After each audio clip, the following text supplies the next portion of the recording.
Welcome back to Tide Pod on the YouTube home of Tide Illustrated. Jack Knowlton, Tony Tsoukalis, and we are back in the same chairs we sat in for the first time all season, recapping a second straight loss for Alabama basketball.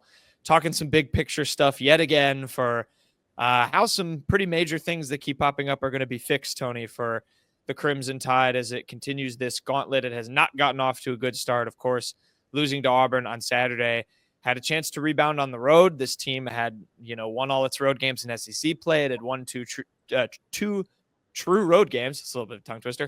Coming off of losses this season, had proven to be this road warrior team. They went up to Columbia, Missouri, and I guess say got thumped because a 12-point loss maybe feels less flattering than it was, but gave up 110 points to a number 15 Mizzou team in Columbia, losing their first game on the road in SEC play, and probably dropping itself out of the title race, given where Auburn stands. Obviously, that rematch will happen at the end of the regular season, but Auburn avoided defeat themselves against Arkansas on Wednesday night. But Alabama, not the result they were looking for, trying to bounce back for a loss. And the best place to start, Tony, we're taught inverted pyramid in the journalism world, right? But I'm not going to do that because the best place to start with this game is the start of this game because Alabama has now had two games it started on a 9-0 run against Auburn and now a 12-0 run to start the game against Missouri. They lost both of those games by 9 and 12 points. It was another atrocious start for Alabama. They switched up the starting lineup. Nate Oates said he was going to change the rotations. He lived up to that. Jaron Stevenson went to the bench. LeBaron Philon came back in the starting lineup. It was three guards, Grant Nelson and Clifford Amore, with them. Same result. Alabama gets boat raced out of the gate and wasn't able to ultimately overcome that 12-point deficit. What do you make of that? I mean, it's almost we can jump immediately into some of this big picture lineup stuff, but yet again, Nate Oates tries to tinker a little bit, and it doesn't work for Alabama, and ultimately they're defeated at Missouri. Yeah, I mean, you had alluded to this like for weeks. It seemed like whether it was on the pod or off the pod about how fast Missouri starts, and then how slow Alabama starts. So I was a little bit ready for it, I guess. But still, it's alarming to see Alabama just continuously dig themselves out. I think what is it? It was 12-3 against Texas, 9-0 against Auburn, and then 12-0. So, I mean, I'm not good at math, but like 33-3. Now, those are at different parts in the game, but still pretty early. And then those are three different games in a row that you've that Alabama's dug themselves into a hole. So, I think I liked the lineup change. It was one of the ones I had suggested in my pregame, earlier in the week when I was looking at different lineups that they could do.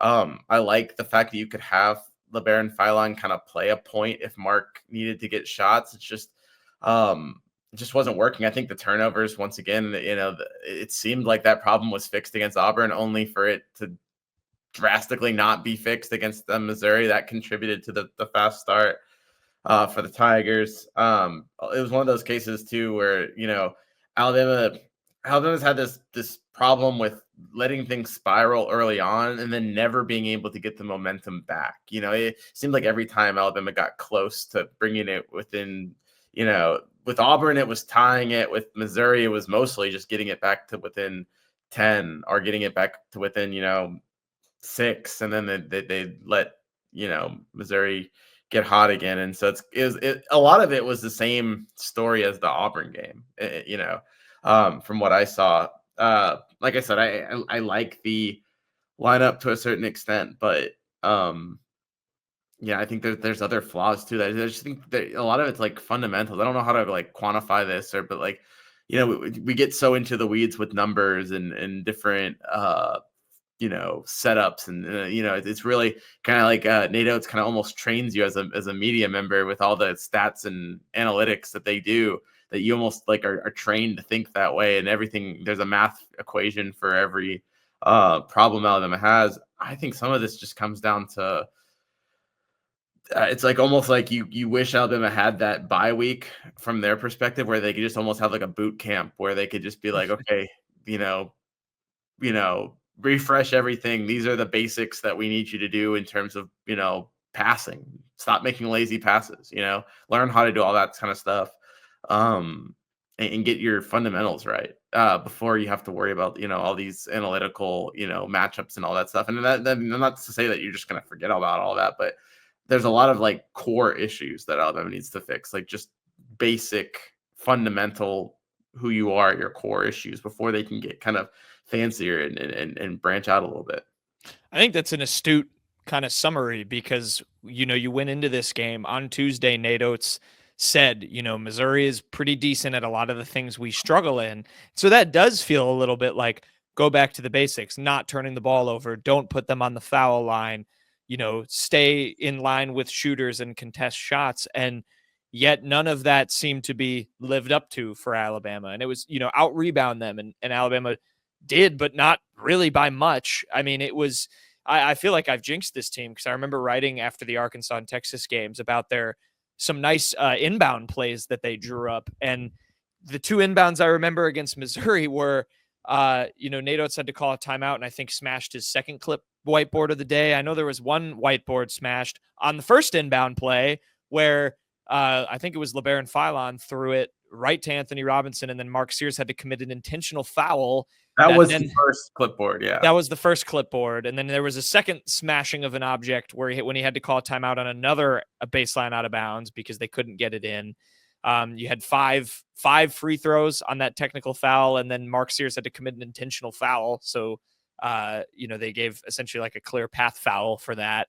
So, yeah, it was a house of horrors. I mean, Missouri started on fire. The arena ended on fire, which cut Nate Oates' press conference short. Felt very fitting for Alabama. I meant to get that in the intro, but I forgot that, so I'll mention it there. But yeah, just that was the disappointing thing for me, and it masked, Tony, what was otherwise a very good offensive performance, right, from Alabama. You look at the numbers that you bring up.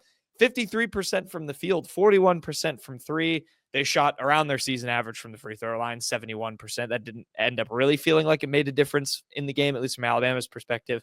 But those numbers were good. Mark Sears had 35 points in this game. One game after, he shot, 4 of 16 from the field, I believe, against Auburn.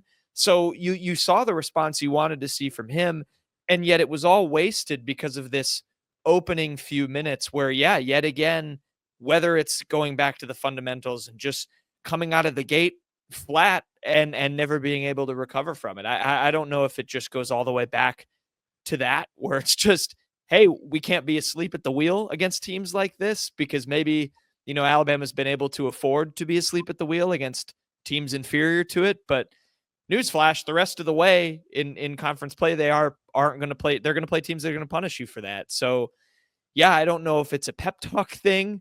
Nate Oates doesn't really seem to know what it is. He kind of talked about that when you and some others asked him about lineup stuff. He was kind of like, I don't know if I just have to give him a louder team talk at halftime. So it's sort of hard, like you said, to pinpoint what this is. But I mean, maybe yet again, when we look at this lineup changes, just kind of talking, more in general here. I mean, is there another change you want to see made? If you're Nate Oates, what you do with this rotation, or is it just, I think someone's gotta have a wake-up call to say, hey, we can't start like this anymore. Look, I didn't even include this lineup change in my 5 possible lineup changes, but like after chewing on things for a little bit, I think, look, go back through some of it. You mentioned the play from Mark Sears. I thought this lineup change obviously helped him. The 4 turnovers is still, you'd probably want to see that drop one, but I think you still got 5 assists from Sears. That's positive. The 4 assists from LeBaron kind of proved that, he could play that point a little bit. You'd like to see him he had the 3 turnovers. That's not critical. I think you'd want, maybe one less from each of those people, but that's going to happen when you're, trying to, facilitate the ball. So I kind of like having both of them on if they can kind of play point off each other. The thing that, now that I'd like to fix if I was from an Alabama perspective is, what do you do with Alabama is in need of a power forward. I think you look the last 2 games, Grant Nelson has had a negative point differential of negative 20 for I think the Auburn game and the Missouri game. I think if you're going to tinker with the starting lineup, I don't know what taking Grant Nelson would do to the psyche of the team. I don't know how he would handle it. It's obviously not what he was probably envisioning when he decided to come back for another year. But I kind of like the idea of rolling out a LeBaron Philon, Mark Sears, Chris Youngblood, Mo Diabate, and Cliff Amori starting five. I don't know what, especially the way that especially the way Grant's playing these last couple of games, and having a 3-guard lineup to kind of compensate for Diabate's lack of shooting from deep. I don't really know at that point from a starting lineup what Grant gives you that that Mo Diabate doesn't give you in that lineup. And then I think Mo gives you a lot more in terms of, scoring, at least now. I mean, like, you look at what Mo was able to do against Missouri. He had 13 points, 10 rebounds, 5 of 7 shooting. I mean, that's 4 assists. 4 assists too. Yeah. So, I mean, you kind of saw it too. He played more minutes than Grant did, I wonder if that's a lineup change that you would do, or, I mean, shoot, if it's just semantics, then start Grant, but then have a quick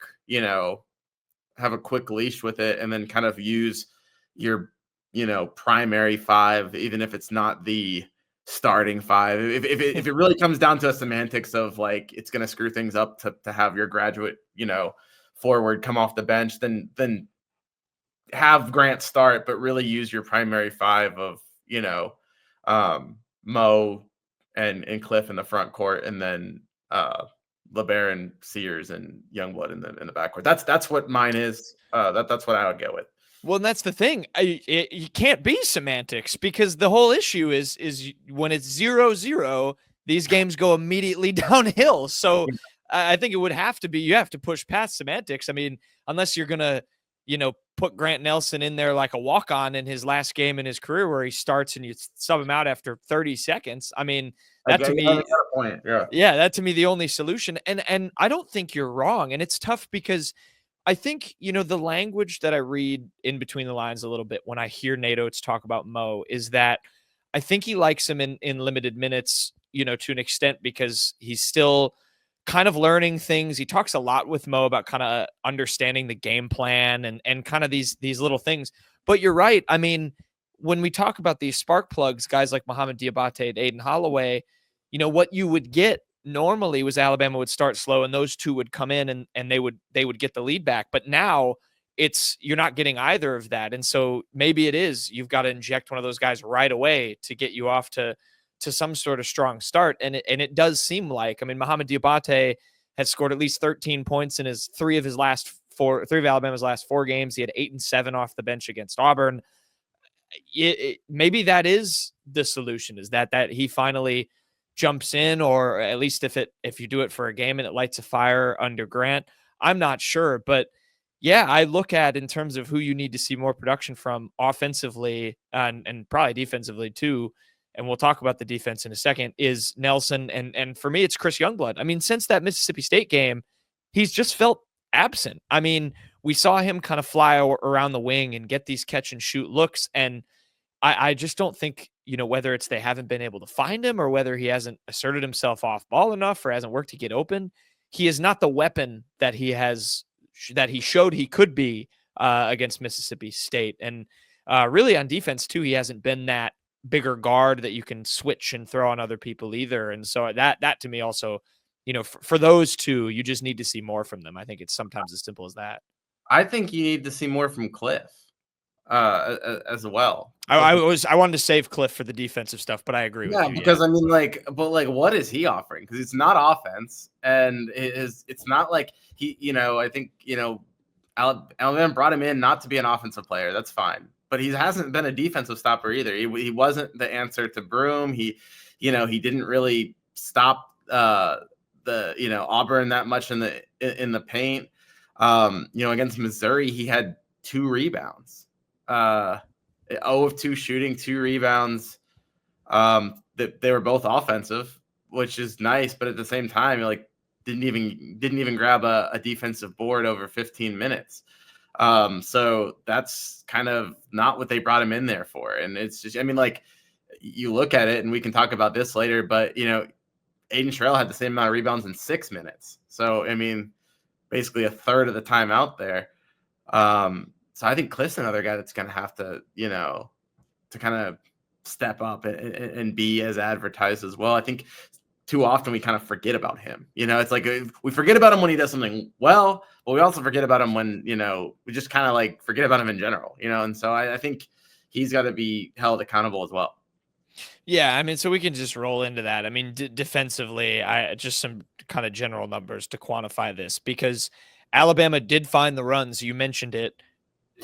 They cut it to 6 twice. The second time there was, under 2 minutes left. You felt, oh, they found enough firepower to get back in this, but just time and time again, Missouri was just able to come up with an answer. In the first half, it was, through its shooting.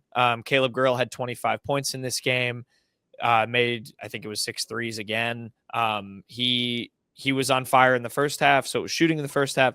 The second half, Alabama, I thought, was better defensively. I will say we were informed of a stat where Alabama was allowing teams to have more points per possession in the second half than the first half in all but one of their SEC games. They did hold Missouri to slightly less. They were a 1.47 in the first half and a 1.45 in the second half, but that was still much too high for the hole Alabama dug itself into. And you started with the shooting in the first half. Alabama again was delayed. They didn't fight through screens well. Missouri's looks were really open. And then in the second half, when you were able to run some shooters away, Missouri just fed the ball inside and did the other thing that Nate Oates said Alabama couldn't let them do, which was get to the free throw line. The Tigers shot 47 free throws in this game. They didn't shoot all that well from the line, which didn't help them pulling away. But I will throw this in there too. Yet again, we talk about players stepping up and saying, I'm going to be the guy. Nate Oates has called for someone to be the guy defensively, to say, I'm not going to let X player do something. Tony, off the top of my head, I can think of 5 players now who have set career highs against Alabama this season. Trayson Eaglestaff did it. Dylan Harper did it. Malik Dia did it for Ole Miss. Josh Hubbard did it for Mississippi State, which is saying a lot. Mark Mitchell, 31 points, a new career high for Missouri. Just no answers for him. And yet again, there's some scheme stuff, but we talk about guys stepping up, and it goes into maybe this rim protection conversation we can have. They didn't have enough on Mark Mitchell. I thought Mohamed Diabate had a couple, but no one stepped up and decided, I'm shutting his water off. He's not getting anything more. They let him live at the line.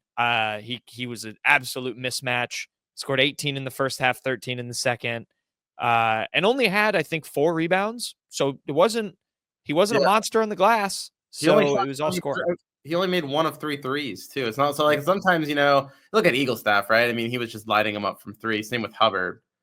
Like even Mitchell, Broom. I mean, Broom was making less than a 3-game drilled 2 in those opening right. minutes. So like those will help your offensive stats. For Mitchell, it's just dominating them. And what did he shoot on the day?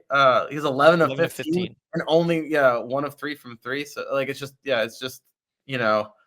was just dominating. I mean, it wasn't even like he was getting hot from 3. It's just imagine if he was hitting his threes, I guess is what I'm saying. It could have been theoretically worse. Well, and Caleb Grill, I mean, Nate Oates mentioned him 3-4 times in his press conference on Tuesday. It's just got to be, to an extent, understanding the assignment. I mean, Grant Nelson jumped into him when he airballed one of his threes and gave him 3 points at the line. And we had said over and over, you can't do that against this Missouri team. They are too good at capitalizing off your mistakes, and it was just too many mistakes. So again, you can have these conversations about lineups and who should be doing what and all this stuff, but some of it is just understanding the assignment and executing, and that wasn't there defensively, and it certainly didn't get better. At least didn't get better in time for Alabama to win this game. I mean, unfortunately, Alabama has an easy offense to prepare against in Kentucky this weekend, right? Got to get better. It's got to get better against the Wildcats, right? Yeah. But I mean, offense in Ken the good thing about the Wildcats is they spread out their scoring so much that there's not like that one dude that is going to drop 40 on Alabama, because they'll all drop 20 respectively. But yeah, it's the defense is terrible. I mean, they did not play defense. You know, that stat you were talking about. I mean, like it's almost like we're always better in the first half. Well, hold my beer. We're gonna allow them to score 59 points in the first half. I forgot the lone stat I was going to mention. So 59 Missouri first half points. That's the second most they've scored in a half this season. The most points they scored in a half, I believe, was 61. They did that against Mississippi Valley State. Mississippi Valley State is last in KenPom in adjusted defensive efficiency. I would like to go through like the Anthony Grant era of Alabama basketball and like find out how many games like Missouri would have beaten Alabama in just like how many games did Alabama score less than 59 points a game. You know, like that's a lot. Like there are college basketball teams that score 59 points in a game. Like it's many, not super many college basketball teams. So these are the kinds of games you get in with Alabama. But I say all that. So, not executing the game plan just yet again to me was a major theme. And when we're on the defensive thing, that's where I think we can circle back to Clifford Amore and, these other guys. I mean, Missouri, it was only 40-38, but outscored them in the paint. Alabama was 14 of 24 on layups offensively, which, we talked about after Auburn needed to be improved. But defensively, yeah, like you were saying, I mean, Cliff had 2 rebounds. None of them were on the defensive end. Grant Nelson had 3 rebounds. So the pair combined for 5. Caleb Grill, along with his 25 points, Caleb Grill, a 6'4" guard who comes off the bench for Missouri, had 10 rebounds by himself. Mohamed Diabate was the only one who could match that on Alabama with 10. No other player we mentioned, like we said, had more than 4. It was Jaron Stevenson. So there's an effort issue there. And when you look at someone like Amore and you look at, like you said, Aiden Sherrell, and I know we were talking before, there was some kind of speculation from fans about this. Aiden Sherrell didn't play against Auburn, drew some complaints about that. Nate Oates kind of said, we liked what Cliff and Mo were doing with Janai Broome, which I could see. I rewatched the game, and obviously that first 4 minutes was really bad, but, Cliff adjusted, and Mohamed Diabate did what he does. He played bigger than he was, and they had some answers for him. I mean, a few times Janai just hit post fadeaways, and he's the Naismith Player of the Year. What are you going to do sometimes? But you saw a response there, and you're like, okay, I get it. We trusted those 2 guys. Dylan Cardwell got in foul trouble. There wasn't really a matchup for Sherrell. You're not going to put him on a smaller player. So he doesn't play. He gets in for this game, hits a 3, by the way. Aiden Sherrell, noted 3-point sniper. 3 points, 2 rebounds. He was +5 in 6 minutes, one of only 3 players with positive box plus minus, along with Mo and Jaron Stevenson. I mean, is it a case where you look at what Cliff has been offering and hasn't been much? I will call back to the 12 boards against Auburn, but hasn't been much offensively, hasn't been much rim protection wise. Is this a case where you give the true freshman here a little bit more minutes? I definitely think so. And one more thing with the defense, because that 3-pointer from Sherrell kind of made me think of it.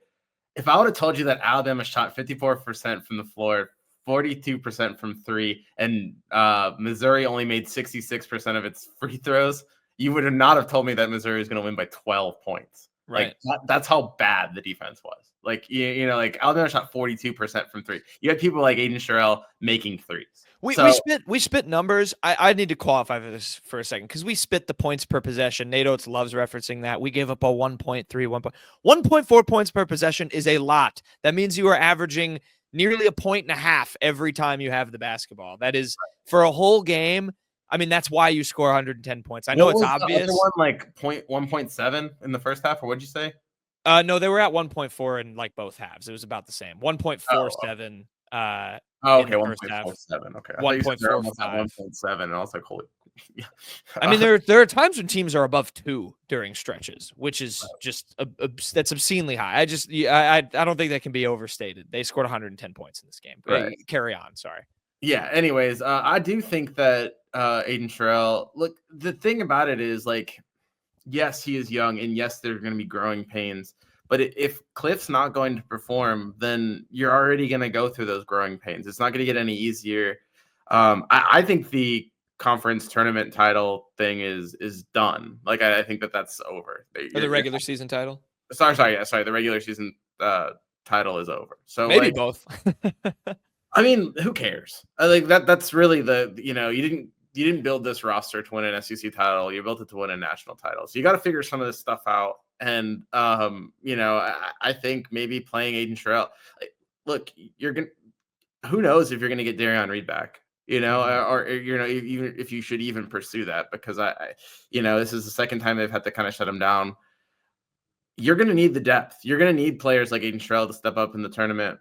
I think he's got to be ready. And I mean, if you look at it, I think he's offering more at times than Cliff is. So I'm not saying put him in the starting lineup. I'm not just saying like put all the reserves in the starting lineup and take out all the starters. No, but I do think that he needs more minutes. I think that um, I'm not sure if Auburn was the time to do it. So I'm not saying that NATO should have played him in Auburn. I really, they didn't do well, but I still don't. I can kind of back up Nate Oates on that decision to not play him against Auburn.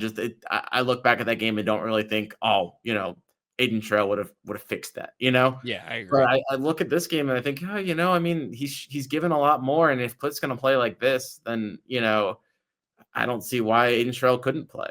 I think you're probably going to try to attack him a little bit more, draw fouls. He's probably not as disciplined as Cliff, but grow through that. I mean, kind of throw him into the fire. And it might start, against Kentucky this week. Where you need to this is becoming a must win for Alabama. I think that you probably experiment with it, get him more minutes in this game. I'm intrigued. I'm excited to watch his minutes back. I know it was only 6, but for me, the hesitation with Sherrell has never been on the offensive end. I really like what he brings. I think he's a good screener. I think he gets Alabama's offense, which I do agree with all the people that are saying this. I think he will be able to develop into a monster in this front court for them, because I think he already is clicking offensively, and I think that's the hard stuff. But my worry with him has just always been on the defensive end, and just kind of, he's sometimes late to, on switches, but it's nothing more than the defensive communication and breakdown issues that we've seen across the board these last 2 games. So really, it might not be any worse if that's the place you want to go to, the dark place you want to go to. My hesitation with him has just always been, the processing stuff defensively and switching, and especially against a fast team like Missouri, and with a guy like Mark Mitchell, who is just a really smart post player. How does that go? But yeah, I mean, Kentucky's got a center in Amari Williams, who's a face up, back to the basket, big, very traditional. He's a guy you can stick Aiden Sherrell on. So you might be right. I mean, It, that the way that, that I could be a good game to use him. the way I see it too is like if Cliff's struggling, Cliff's ceiling's where it's at. Cliff's not gonna magically get better. Like I think we've seen what Cliff can do, and when he plays well, he's what Alabama got. The ceiling for Aiden Sherrell is way higher. So Mhm. if they're both playing with the same floor at the moment because Cliff's struggling, then you might as well try to hope for the higher ceiling in Sherrell. Because I think if you look at things that can really change Alabama's tournament hopes, or just really their regular season hopes, Aiden Sherrell progressing is a huge boost. So yeah, I just think that the potential right at the moment, it just seems like the right time to do it. And then like you said, I think Kentucky is a decent matchup to do it against. Really, don't they have they play Mississippi State after that? I mean, like theoretically, like it is a good time to kind of insert him. Yeah, Kentucky has a lot of length. Mississippi State, can be a good rebounding team. Tennessee has a lot of length. Florida has a ton of length. Yeah, so yeah, it's a Um, great time. Yeah, if you're looking at it, and then right. maybe you do all that right, and maybe he's got some good, some bad to it. But then by the time you play Auburn, you wrap up your regular season game against Auburn. All of a sudden, maybe you have a different look to throw at them, and maybe he's more ready. Yeah, it's an interesting kind of theory, and yeah, it might have to come down to Nate Oates being willing to experiment, and it goes back, and I'm glad we talked about it before we jumped on and started recording, because we talked about the comments made from Nate Oates, about Cliff after the Auburn game, and when you re-brought those up, it didn't really I didn't really register with me right when he said it, but it did, when I hear it again, about how I think there were a lot of things assumed about Cliff. And that's basically what Nato had said when he came in, was like, oh, he was the best rim protector in the Big Ten when he came over.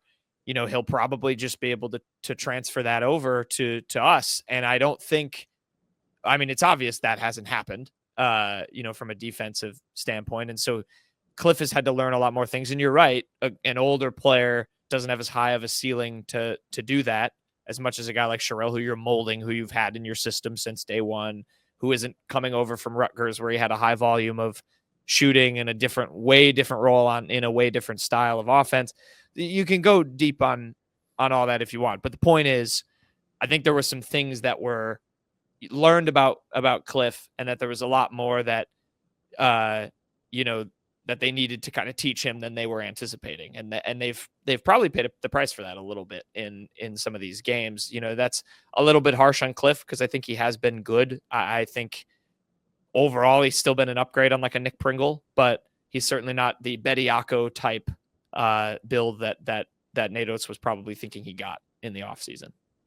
Yeah, it really just makes you appreciate what they had with Bediako that year, because it's like, you think you're going to bring in this guy to just be Bediako, and he was really good. The biggest shame is not having Bediako last season. I just hate that for Alabama because that team really needed him, and it's just I loved watching Bediako play. Not to totally stray from the point, but yeah, with Cliff, he hasn't completely, you're right, he hasn't really completely come as advertised. I'm really tired. Like, there's like kind of a narrative I've heard of like, well, he's not used to playing in this faster, this more competitive league. He came from the Big Ten. Okay. Like, it's not like he came from, the SWAC, so I think, there's a little bit of a disappointment that is warranted. I'm a little bit puzzled by, that he hasn't been able to kind of insert his presence. Yeah, I think maybe the fit isn't quite as, he hasn't really adjusted to Nate's system the way that I guess was originally hoped. Not saying that he's just completely horrible and a useless player, but I think that, the fit wasn't as good as what, Alabama would have hoped for when they pursued him. But I still think he can work. You know what I'm saying? I think Definitely. We've definitely seen him be a useful player. It's just I don't think he's as as dangerous as maybe we thought he was. I don't know if I can think of a game off the top of my head to say we don't win this game without Clifford Amore, Right? Especially on the defensive end. Like, we don't win this game without Cliff walling such and such out of the paint. Like, we have not seen that side of it yet defensively, and I think that's probably where the main sort of qualm comes in there. Cliff, like, if you could just go and take this team and play last year's UConn team, does Cliff stop Klingon? Right. I'm not sure. Does he stop Edey? Like, I don't. Like, he has stopped Edey in the past. Nick Pringle almost stopped Zach Edey in that first Purdue game. Gotta give him credit for that. Yeah, like, he has stopped Zach Edey. So before anyone jumps to that, or he's had games against Zach Edey, I'm pretty sure. But like, he, does he, like, playing the way he is this season? I don't think so. So like, say that you brought him in to stop these bigs, for example, Janai Broom, he just hasn't done that. I'm trying to think of like who are some of the other. I'd have to go back and look at the other bigs and how they performed against Alabama. It's not. I haven't seen, like, there hasn't been a game where you're like, wow, was expecting that big to dominate Alabama, and Cliff just stood on his head. He's been solid, but I don't think he's really shut down anybody. Like, the way that he was supposed to be a blocker. He was supposed to be like a rim protector. Your big comes to but your big comes to die against Alabama because they've got Cliff Amore. That's just if I'm an opposing big, he's just another dude. Yeah. Yeah, I don't disagree. The silver lining, we mentioned it. I don't mind talking about some positives. I'm a positive person, and way deep down. Mark Sears, 35 points, 5 assists. I think you can totally live with the 4 turnovers if his assist to turnover ratio is positive. I think you love that. Again, I need to rewatch and really digest how it looked to me with Phylon, but I think that backcourt duo got a lot. They got a lot more out of Sears.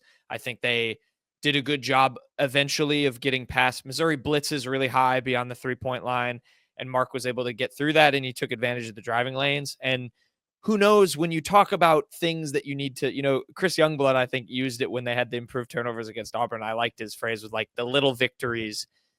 If this Mark Sears performance can trigger a surge for him in these final 5 games. I think you have to be really happy about that heading into postseason play. I wasn't there, but on the broadcast a couple of times they showed him in timeouts getting really fired up. He was talking. His energy just seemed really good, and I think that's extremely promising. I think you need to have that trickle down effect on the rest of the team. But I thought Mark Sears was great. I thought him and LeBaron Fallon looked really good. Yeah, he definitely answered the critics. I'm just laughing because I saw a Twitter post from someone saying like, keep up. This is terrible. Don't do this. But it was basically like, keep up the abuse of Mark Sears. Right. He's obviously reading it. Feels him. Yeah, no, I mean, like, do not do that. Don't abuse anyone on social media. But I thought that was, I don't know, that just made me laugh. But it was a big bounce back game for him. I think, you can live with the 4 turnovers. I think when you're looking at Mark, sometimes, like, I think if there was like an ugliness rating on his turnovers, like sometimes he makes them just ugly. Mm-hmm. So like they're the ones you remember. I don't disagree. Yeah, like he'll make like a really bad pass, like just a really dumb, stupid. Like, why did you try to force that pass over that? Yeah. And so maybe those in your head count for 2 turnovers. Because when I went back and saw it, I was not expecting him to have a positive turnover margin. It seemed like he had like 6 or 7 turnovers in that game, only had 4. I thought he played really well. I thought that if you get that performance, if they get that performance against Auburn, they win. Mm-hmm. Yeah. I mean, that's kind of crazy, right? Like, as bad as things were, I think if they get that performance from Mark Sears against Auburn, they win that game. So if we're carrying the theme of going back to basics, making all your shots solves a lot of problems. I mean, that's as basic as you can get. Ball go through hoop, good thing happen. Yeah. I mean, if Alabama was to make 100% of their shots, I think that they'd probably win most games, right? Yeah. You'd think. But I mean, I don't know. Maybe not with the defense they played against Missouri, though. It could be tough. But again, I mean, you look at it, it does take a lot of factors to bury this Alabama team. I mean, realistically, Missouri and Auburn were games that could have gotten really, really ugly. I don't think I don't think Alabama really came close to beating Missouri. Probably not not in the eye test, but I mean, they cut the game to 6 with 2 minutes left. I mean, they did. Yeah, I mean, 6 it's a 2 possession game. Again, a team that was shooting 60% from the floor. Like, 6 is a lot still. That's what I'm saying. Like, that's I don't think they were really ever close to beating Missouri. Even on that 6, it'd be one thing if they tied it, but sure. Yeah, I don't know. I think I thought Missouri whooped them. I don't think there's a lot of silver linings in terms of, like, that game was never close. That game, I think, should have been farther away than the 12 points it was. I think that was a 20-point game. Well, right. That's what I'm trying to say is that, it's in the end, the sometimes, whether it's against Auburn where they bottled up the turnovers and they played relatively clean and they were able to go on some runs, like, this team has shown it can find answers. It just has buried itself in such deep holes to start that those answers don't end up, winning the basketball game. They need to, put it all together. But big picture stuff, I do not think this team, I do think the SEC regular season title race is probably over. Nate Oates pretty much said that after the game. I think Auburn's going to run away with that. I don't think this team is at all out of it for a 1 seed like some people do. I've seen some frankly ridiculous stuff about how they're going to fall all the way down to like where they were last year. I mean, sure, it's probably mathematically possible if you lose all these games. What if they go 2 and I guess whatever? What if they win 2 more games? If they 3, if they go, that's possible. That's what I'm saying. Like, it's definitely possible for them to fall off the 1 line. They're by no means safe, but I think the doom and gloom, this is disaster, collapse. I don't think we're there yet. I'm not there yet with that. I think I slated them to go 4-2 in the last 6 games after Auburn. I think they're obviously still on track to do that. It's 4 hard games you have to win, but you look at some of the quad 1 opportunities there. I think even if it's 3-3, that's 3 more quad 1 wins. You think about resume, still valued pretty high for me. I'm not sure I see the 3 wins. Maybe they won't come, but I don't think. I think the point I'm trying to make is they're not they're not dead and buried yet. They're You know, not they're dead and not. buried, but it's very alarming. I mean, like this Kentucky game is a must win, because if you lose this Kentucky game, I think you'll win Mississippi State at home. I could easily see them losing the last three. So then, then you go. I mean, there is a chance you want to start looking at, falling down to last year, right? Let's say they lose Kentucky, a team that, how often do you like? I'm just going to be Debbie Downer for a second here. I'm not necessarily believing everything I'm saying. I'm just saying it. Okay. I'm just giving you the counterpoint, the doom and gloom. Okay. Hard to sweep Kentucky, right? Hard to be the same team twice. Hard to beat the same team twice, right? The way Alabama's playing defense, Kentucky's not the team you want to face. So let's say you lose to Kentucky. I do not think you'd lose to Mississippi State. So, there's a win. On the road against Tennessee, I don't care if Alabama can win. They won't be projected to win. So that, we'll give that a loss. Then you've got arguably the two best teams in the nation in Florida at home. Obviously, home games don't matter to Alabama. It's not like it hasn't been a thing where teams can't beat them at home. I think Florida, is a very good team that can beat Alabama. And then I think it's going to be very hard for them to win at Auburn. So, if the only game you come across with is Mississippi State, you'll have won one of your last 7 games heading into SEC tournament. That is worse than what they did last year. Yeah, I mean, it's all possible. I don't, with the way they've been trending. I mean, it's certainly an avenue that can happen. I guess it's the borderline all probable, which is the like the scary part for Alabama. Sure. Yeah, they're in a, it's however you look at it. It can get precarious. I guess the point I was more trying to make was, the losses to Missouri and Auburn knocked you from a 1 seed to maybe the 3rd 1 seed, and you're still in a position where you can control your own destiny there. Now, like you said, if you don't fix these things that we've talked about, on this show, you are going to fall off that one line. But I think I don't think the Missouri loss itself solo, just that one was as damning, was as damning as some people have already made it out to be. But yes, I mean, if you want to get into scenarios, yeah, I mean, they don't look like a team. They certainly don't look like a team that can beat a Florida. They don't look like a team that can beat an Auburn again. Yeah, I think that saying the Missouri loss, I guess, knocks them out. I think that's more people, A, still not giving Missouri credit, but and then B, thinking it, well, geez, I don't know how many of these games Alabama can win. So, I think the people that are saying that are probably already writing off maybe the last 3 games of the season.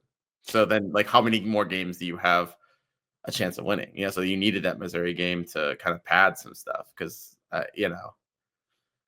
it's going to get even tougher. I think Missouri, I mean, would you say Missouri? I would say out of the final 6 opponents, right, you'd rank Missouri 5th. In terms of how hard they are for Alabama, I think Kentucky and Tennessee and Mississippi State are all easier to win than Mizzou is. Yeah. I like them. I like them much better matchup wise on the road in Thompson Bowling than I did in Columbia. Yeah. I guess the thing I'm having a problem with is I might be in that camp of, I don't know if I like them in any of those last 3 games. It's just, it's like I almost, if I was designing Alabama's schedule, I would almost switch Florida and Tennessee, just because I almost want to write, it's almost like you write the Florida game off as a loss and then have a better chance of winning the Tennessee game, Yeah.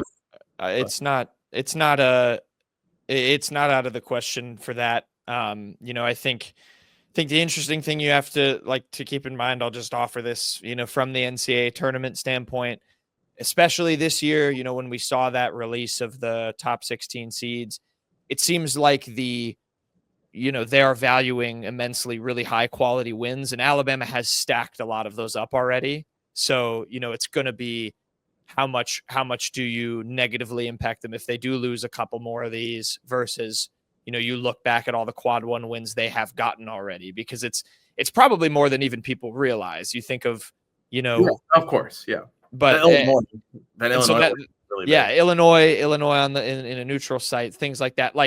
They're still number 6 in the net which is, that's what used to determine the seeding. So, they're still, I think, you're probably still going to hear from Nate Oates that these are looked at as opportunities, because to be the ultimate positive, look, if they win 3 of these next 5, that's 3 more quad 1 wins. One of those probably comes on the road. I guess they could beat the 3 home games. So I guess they could all come at home, but maybe one of those comes on the road, quad 1A game. We'll see. But yeah, it's not a fun feeling to be in. You certainly would have loved to have that Mizzou game. I think and to go back to earlier, I think it's better to it's more important to fix the problems. I don't think it matters with this Alabama team being a 2 or a 1 seed, or really even a 3. Like if they drop down to a 4, then you're going to have to play something. And it's just more that something went seriously wrong. You're going to theoretically have to play a 1 and a 2, and that's harder. But as long as they don't drop down to the 4, as long as they can either be the 1 seed or stay out of that side of the bracket, they're fine. I think, Yeah.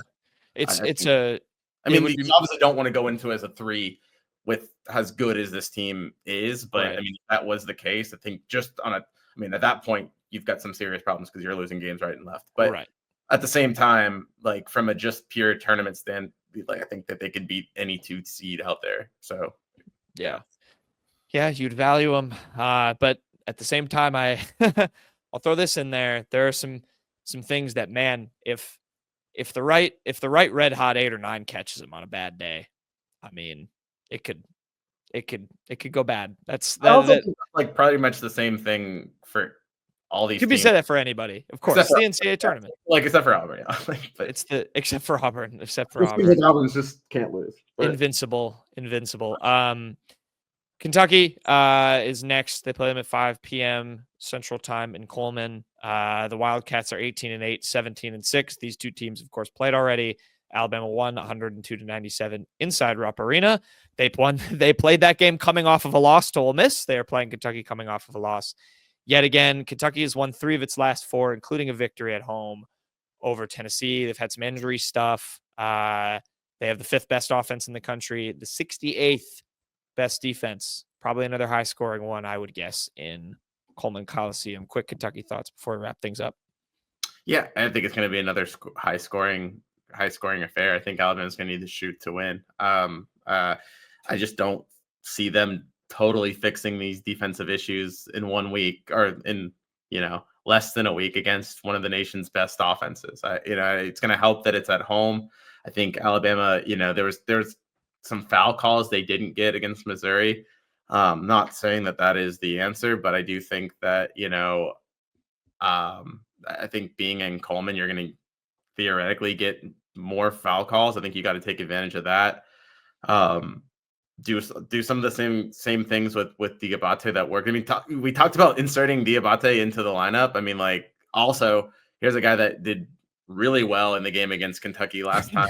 Maybe this is the time to put him in the starting lineup and play him a lot more. That being said, didn't Grant Nelson also? I thought that's who you were talking about. Grant Nelson had 25 against Kentucky. Didn't Diabate also have a good game in that game? I have to go back and look, but I seem to remember like them attacking Kentucky with Diabate and Grant Nelson. So maybe it wouldn't be the time to take him out. But like you're gonna need. Diabate had 8 points and 8 rebounds against Kentucky. 15 minutes, 2 of 5 from the floor. Okay. Pretty typical Diabate performance. Yeah, and then Nelson played a better game at least in terms of scoring. The other thing I'll say though with Nelson, 19 of those came in the first half. I think in the second half he had, I guess what would have been 6 points and 4 turnovers and 4 fouls. Yeah, he did get into foul trouble, didn't he? Yep. Yeah, look, I don't know. I think that they're gonna have to. I think they're going to have to score, though. I think it's going to be a shootout. I just don't feel like Alabama is just going to be like, I don't necessarily think all of this is just an effort thing either. I don't think Alabama is just going to be like, we'll muster our way into like shutting down Kentucky. Yeah, you're going to be facing a really angry Kentucky team. How beaten up is Kentucky? Have we? That might be the thing, actually. I did forget to do my pre-injury research from their last availability report. Are a little bit beaten up as a team. They have dealt with some injury stuff. A lot of their guards are hurt. That said, they have a couple guys, I'm blanking on their names right now, who are both from Kentucky that have been like totally elevating on the offense and have been like kind of a really good story for them because they've just been playing really well while these guys have been hurt. So they have depth of scoring too. Like it's not going to matter. They're going to score. Well, they are going to score, but that could, I mean, Alabama will take it. You know what I'm saying? Alabama needs a bit of a break. So if Kentucky's down anybody, Alabama will certainly take that. Because Alabama will be down someone too. I mean, I would be shocked if Darren Reed's not going to play in this game. I would, so. They did not have Lamont Butler, their leading scorer, against Vanderbilt in their last game. See, I'm not sure. Back from what it looked like, I think I remember seeing him get hurt. I think it's his shoulder. I believe was the issue with him. So years ago. So yeah, the big SEC availability report game. That is what we've learned. Yeah, Lamont Butler and Jackson Robinson is the other guard who they've both been out the last couple games. They're both out against Vanderbilt. Butler is set third. That's their second and third leading scorer. Jackson Robinson averages 13 a game. Butler 12.5. So they'll do it. So. If it will be a boost, then we'll keep an eye on the health of those two. That'll do it for Tide Pod. Trying to dissect the Tide's problems. This is still a very excellent basketball team. I'm going to end on that. I'm going to end on a positive note. They can still they're fully capable of beating all of the teams in front of them. But yeah, there are some things that have to be fixed. We'll see how Nate Oates responds. That's why they get paid. He gets paid the big bucks, and we get paid to sit and talk about him getting paid the big bucks on a screen. I hope you enjoyed the show. Enjoy the Kentucky game. We'll have a recap of that, of course, for you guys coming up. We have a bunch of football stuff. Go subscribe, Spring Football. We have a review of the doc, too, going up every Thursday morning. So if you're not subscribed to the Fox Nation deal to watch it and you just want the recap, it's on Tide Illustrated. Tony's getting his... I've been trying to make the most out of my Fox Nation subscription today. Oh, dear. It's mostly just political stuff, but then like I was kind of watching a little bit of a George Washington documentary, and then I think documentary. So I feel like I'm an old man watching that. Like if you're like, I don't know what the age audience of our listening group is, but the age range of our audience is. But I've been trying to get the most out. I paid my $7.99. Damn it, I'm gonna listen to some of this stuff. I would, advise to just read our recaps, Fox Nation, unless you're just totally into Fox political shows, and then by all means, it is the place to be. I mean, if you're into those shows, you probably already have Fox. This feels like a black hole we shouldn't enter 52 minutes into this show. But yeah, there you go. Go subscribe on Tide Illustrated, read the recaps. And obviously we got a ton more stuff, recruiting hoops on there as well. So subscribe there, subscribe here on the YouTube, give us a follow on Spotify, drop a comment. What do you think? Should Aiden Sherrell play 35 minutes in Alabama's next game? That's the question I leave you with. Until then, Jack Nolan, Tony Sakalas, we'll see you next time.